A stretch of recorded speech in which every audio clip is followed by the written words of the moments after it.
Well, you praise him, then you thank him, till you reach the by and by. And I've won hundreds at the track, but I'm not betting on the afterlife.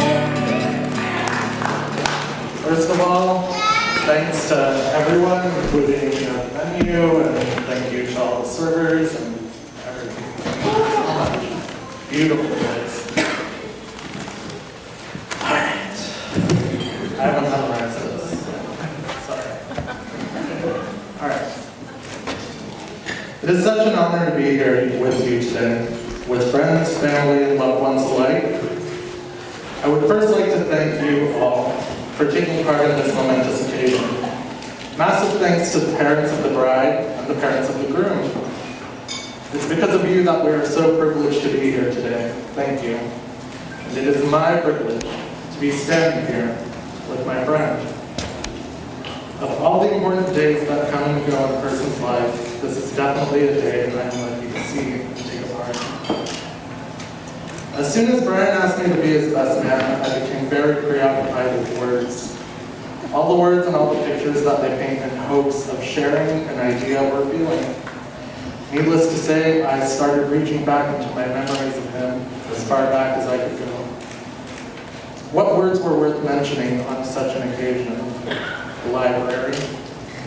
The place where we first met in high school. Lunch period. The small window of time in which we would come to know each other. Underground. The small group of rough and tumble outsiders that became our close circle of friends. No, thank you. Well, it was all the makings of an unforgettable youth and a treasure trove of ammunition. I was just as geeky as he was, so neither of us comes out looking so hot. But really, it's no easy task to rejoice in your friendship without wanting to touch on every corner of such a history. How can anyone look back over a decade and highlight only a handful of words and stories?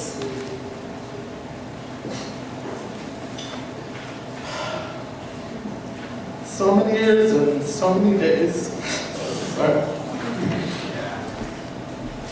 Eventually, summers bleed into winters and faces lose names.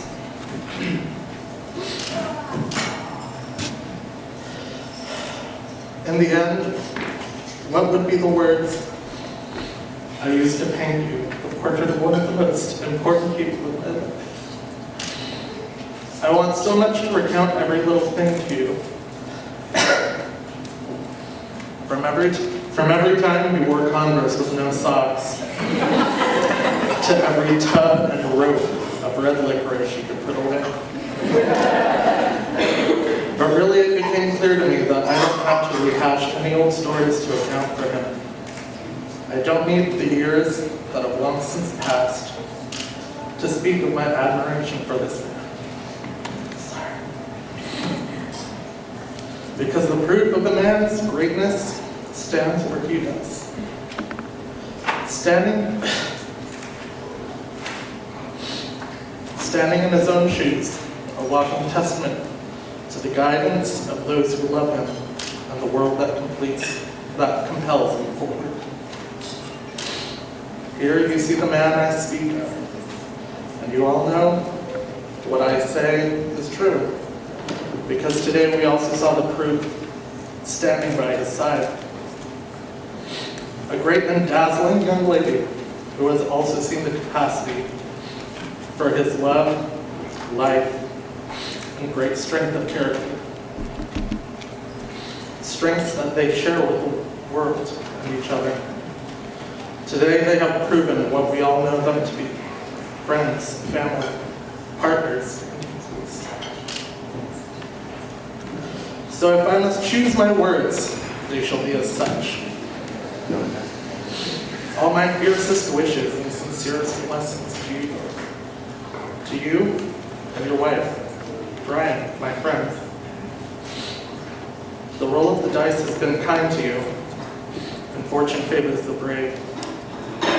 You have lived boldly and with passion, and shall continue to do so with someone else's hand in yours. You always have my trust, my word, my sword, and my brotherhood. I would like to ask you all to join me in a toast.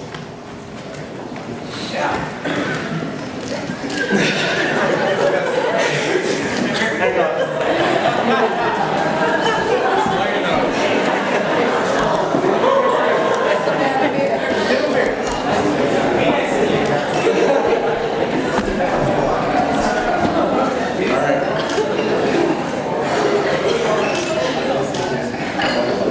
I would like to ask you all to join me in a toast. Let us raise our glasses to this joyous union. Let us raise our voices to welcome their charmed future. And let us raise our spirits in celebration, not only for the love these two share with one another, but also for the love we have for them. All our best and blessings to you both, to Dana and Brian.